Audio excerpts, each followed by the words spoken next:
ஏறினார். கண்டக்டருக்கு உயிரே போயிடுச்சு. தர வேண்டிய பணம் 30 ரூபா தான். அவர் என்ன கேட்கிறாரு, பைய கொடுங்கன்னு கேட்கிறாரு.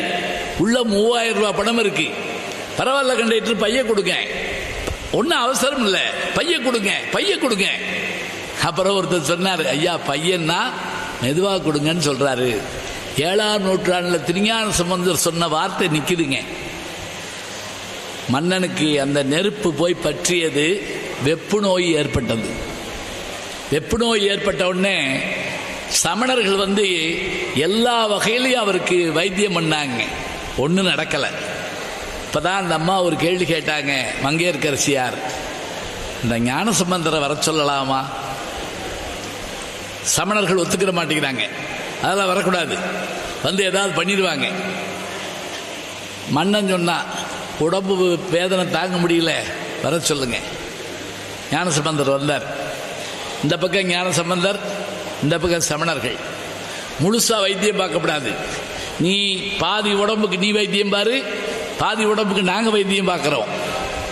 அந்த பக்கம் அவங்க வைத்தியம் பார்க்குற பாருங்க.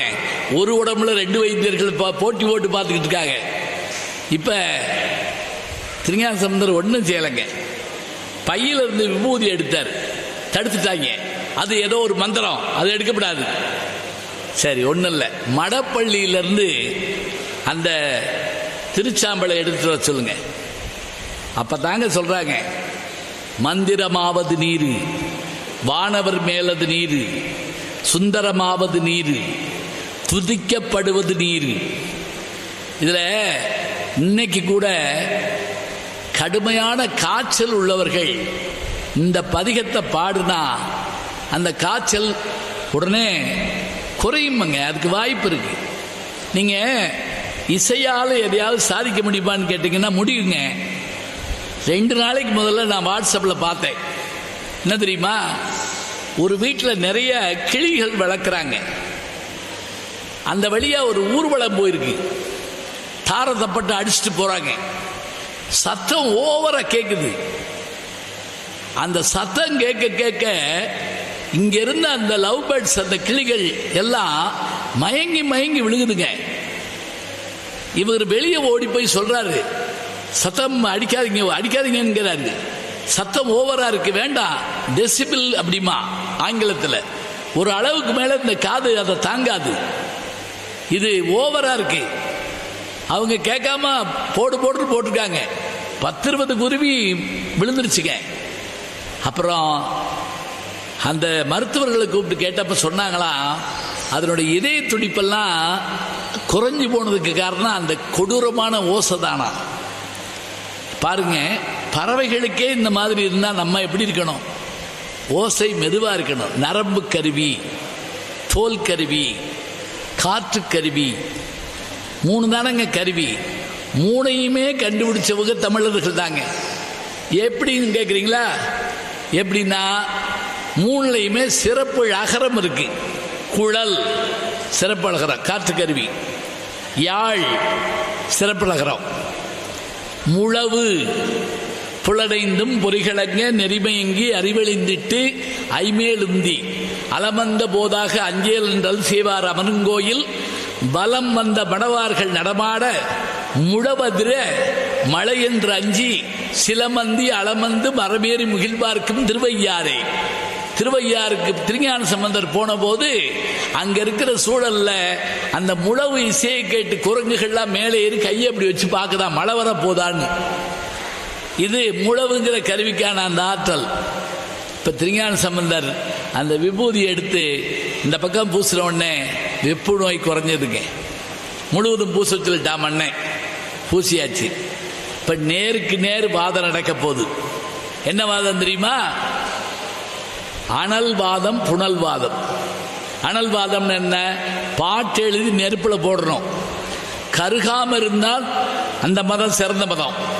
கருகி போச்சுன்னா அந்த மதம் பெரிய மதம் இல்லை. ஆத்துல விடணும், வைகை ஆத்துல போட்டு அந்த தண்ணியில நேர போயிடுச்சுன்னா அது சிறந்த மதம் இல்லை. எதிர்த்து போனா சிறப்பு. திருஞான சம்பந்தர் அந்த பாட்டு எழுதி நெருப்புல ஏற்றாருங்க. சமணர்கள் போட்டதெல்லாம் எரிஞ்சு போச்சு. திருஞான சம்பந்தர் போட்ட அந்த ஏடு எரியாமல் இருந்தது. அதுதான் திருநள்ளாற்று பதிகம். அந்த பதிகம் அதே போல ஆற்றில் போடுறாங்க, வைகை ஆற்றில். அப்ப சமணர்கள் போட்ட ஏடெல்லாம் ஆத்தோடு போயிடுச்சு. திருஞான சம்பந்தர் போட்ட ஏடு அந்த ஆற்றை எதிர்த்து போச்சுக்க.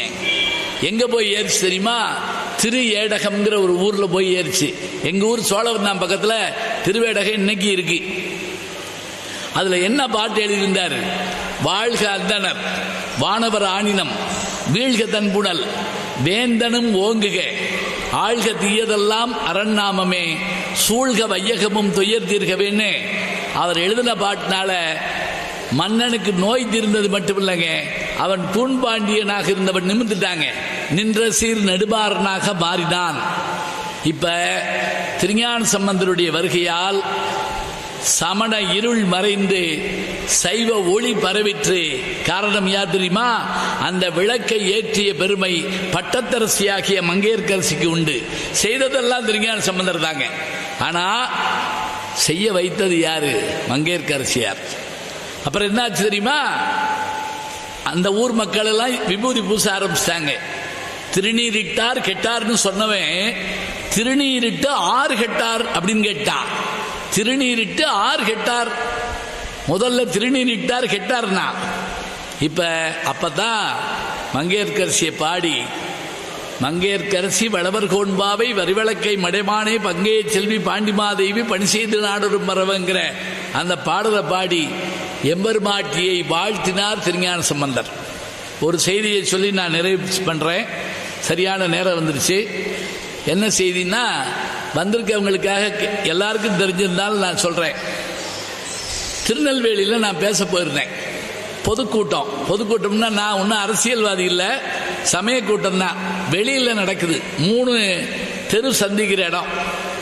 இப்ப நான் மூவரில் முதல்வர்னு தலைப்பில் பேசுறேன். திருஞான சம்பந்தர், திருநாவுக்கரசர், சுந்தரர், மூவரில் முதல்வராகிய திருஞான சம்பந்தரை பற்றி பேசுறேன். 1 மணி நேரம் பேசுறேங்க. பேசி முடிக்க போறேன். கீழே இருந்து ஒருத்தர் எனக்கு ஒரு சீட்டு கொடுத்து விட்டாரு. வழக்கமா சீட்டு எது கொடுப்பான் தெரியுமா? சீக்கிரம் முடியும்னு அர்த்தம். அதுக்கு தான் சீட்டு கொடுப்பாங்க. நான் அதை வாங்கி என்னன்னு பார்த்தேன். அதுல என்ன போட்டது தெரியுமா? ஆயிரக்கணக்கான குழந்தைகள் பாலுக்கு அழுது கொண்டிருக்கும் போது திருஞான சம்பந்தருக்கு மட்டும் ஏன் பார்வதி தேவி வந்து பால் கொடுத்தார்? இதாங்க அதுல இருக்கு. எனக்கு திடுக்கின்றுச்சு. ஏன் தெரியுமா? நம்ம சிலபஸ்லயே அது கிடையாது. நம்ம பேசிட்டு ஏதோ கவரை வாங்கிட்டு நம்ம வாட்டுக்கு போறோம். இந்த கேள்வியை கேட்டாரு. நான் அவரை பார்த்து, ஐயா முடியவும் உங்களுக்கு வந்து சொல்றேன் அப்படின்னு. அவர் விடமாட்டேங்க, சொல்லுங்க, இப்ப சொல்லுங்க. ஏற்பாடு பண்றவங்களாம் சொல்றாங்க. அவர் வந்து சொல்லுவாருங்க. இப்பதான் சொல்லணும். ஆயிரக்கணக்கான பிள்ளைகள் அழுதுகிட்டு இருக்கப்ப பசியில திருஞான சம்பந்தருக்கு மட்டும் ஏன் வந்து உமாதேவியார் பால் கொடுத்தார்? இதுக்கு பதில் வேணும். இப்பதாங்க நான் சொன்னேங்கிறத காட்டில் எனக்குள்ளிருந்து இறைவன் சொல்ல வச்சா. என்ன தெரியுமா?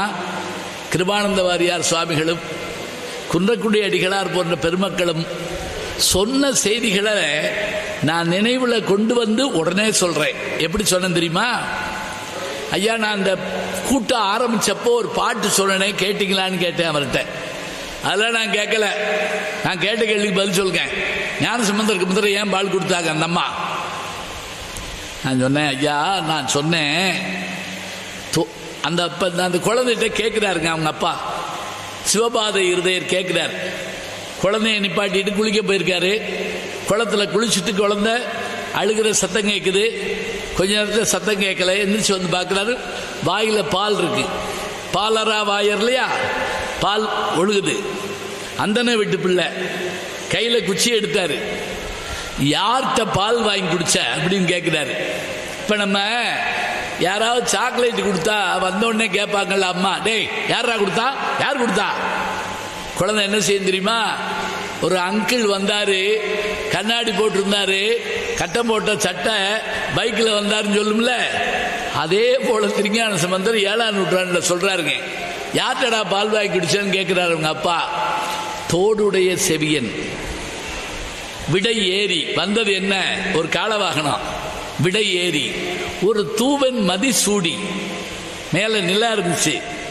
காடுடைய சுடலை பொடி பூசி என் உள்ளம் கவர் கள்வன்.